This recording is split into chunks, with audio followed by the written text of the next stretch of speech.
my beloved Landrover, 1959, manufactured, registered in New Zealand in 1960. I bought it on Trade Me from the South Island.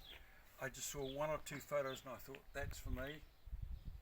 So we freighted it up here on a truck. It came with no tops, no hoops, no canvas.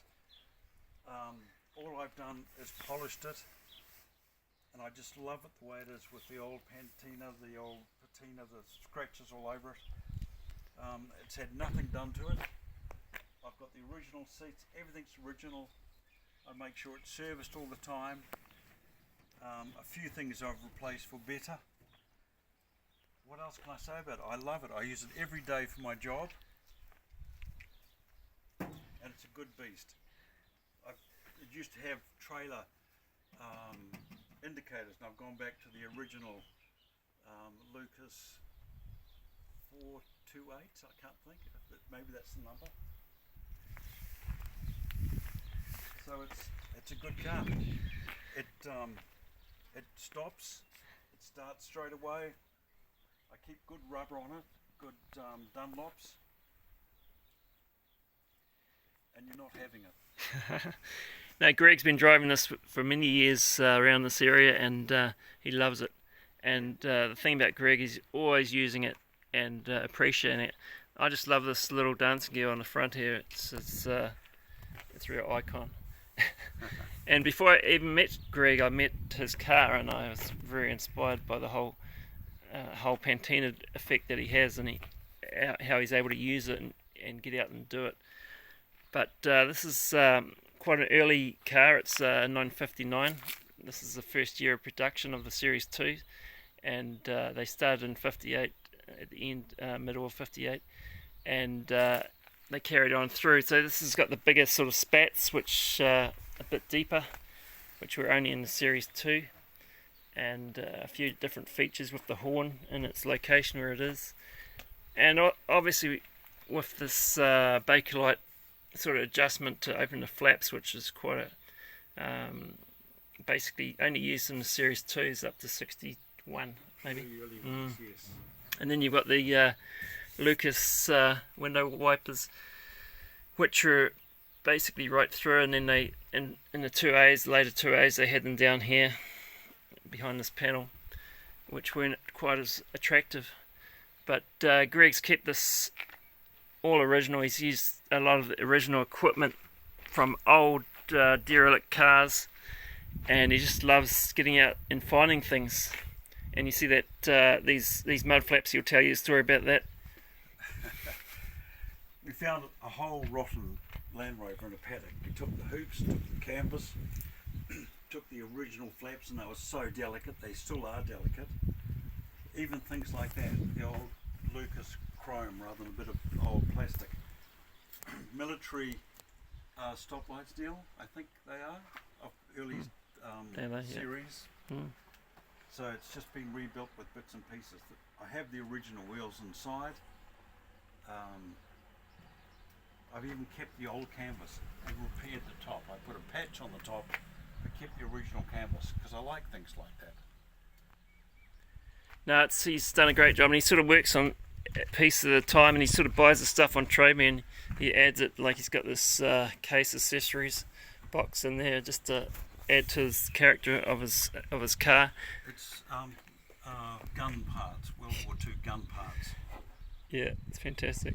And you probably see here he's got the original elephant hide seats that he's picked up to try and keep that originality. You can see some of it's vinyl, but he's got a whole mix of stuff here. But you can see the steering wheel, he's got this Italian leather that he's wound on here. It's a much nicer feel, and it's to have that. I enjoy doing up the old banjo steering wheels as well. It has the later model 2A and 3 handbrake, miles better than the original low lever, because you can't pull the handbrake on when you've got a seatbelt on. And it's also got a Series 3 gearbox, is that what? That's right, it's a good point, Neil. It has, and so it makes driving it again really easy because all the synchros are there, simple. And Greg's just done up the steering wheel. You see this crinkle finish here, which is especially they used for the Series 2, 59 to 61. and then they had the button in the centre, etc. Whereas the buttons on the Series 2 is right over here. But he's also put the indicator on that panel there as well. You can just see over behind there. He's also got a quite particular for the accelerator here, which is a hand accelerator, which is quite novel use for agricultural use. So you can basically drive it without being in it, or you can plough items and use it for with PTO. These are set up for PTOs originally if you want to have it as an extra. Another feature about these Series 2s, you can probably see how it's got this area here in the vents, and it's particularly different to the 2s, A's, which are quite different again. Greg's just going to show you inside here and see how it's beautiful Solex carburetor, original to the car. Reconditioned by Bob of Dunedin. The core's been done by the radiator fellow in Kelston, and the springs have been done by the spring fellow from West Auckland. So he's tried to keep generally original, but it has a few features. It makes it a lot easier to drive. It's got overdrive too, isn't it? Yes, Yeah, it has. has, The Fairy overdrive. Fairly overdrive, yeah. We've put electronic ignition in, so it starts well. It's got more zest to it. Still a bit slow. And this is another feature about the Series 2. Obviously, it's got the lights and the access to the bonnet there. Greg's got a few features with the winch here, hand winch, and a bit of rope. Take it off. I bought it with a winch on. Never used it. No. Because I don't go anywhere that's rugged. No, it's a beautiful car, Greg, and it's really good how you're using it as it is, and he's not worried about a few bits of duct tape on it to hold the boggin, stop it falling off. But it's a really good example of a used car. He's got these mags, or what would you call this? Well, they're just steel wheels, but I quite like them. I know they're not original, but they're almost classical because that's a modification done in the 70s. And it looked pretty solid. And freewheeling hubs, much nicer to drive. The next jobs Greg's going to do is, he's talking about this door, aren't you, Greg? Yes, look at this. This is a bit of workmanship. I don't know if the camera can pick it up, but look at the bogs there. That's bog. Beautiful. Yeah, there's certainly a lot going on. It's just a matter of time before it vibrates out. Yeah, that's right. So one day I'll put a new skin on. Yeah.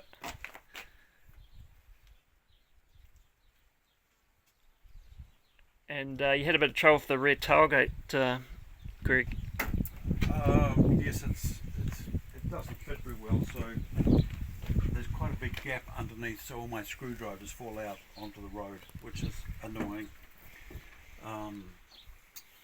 But it's those are the little things you put up with. I'm really liking those mud flaps you got there. You don't? I do, yeah. Oh, absolutely. Yeah. I don't know how you can talk Landrovers all the time, you guys. Talk. That was Shaz telling us what to do. Yeah, the wives have different opinion towards Land Rovers. But you can probably see here with the repair Greg's done over the time with duct tape, etc. But he's had a new top that's actually been put on it, which makes it waterproof. And with my one, I've basically done the same with Greg, because taking the door tops off and just lift the sides to make it more usable. It's a real usable beast on the property. Well, thanks, Greg, and I hope you do well with your repairs and maintenance of your Land Rover for the next few years. It's a pleasure. And it's such a great way to start a work day by having a silly car like this. I get lots of waves, lots of people want to tell me Land Rover stories, and I love every story that I hear. That's excellent. Thanks, Greg.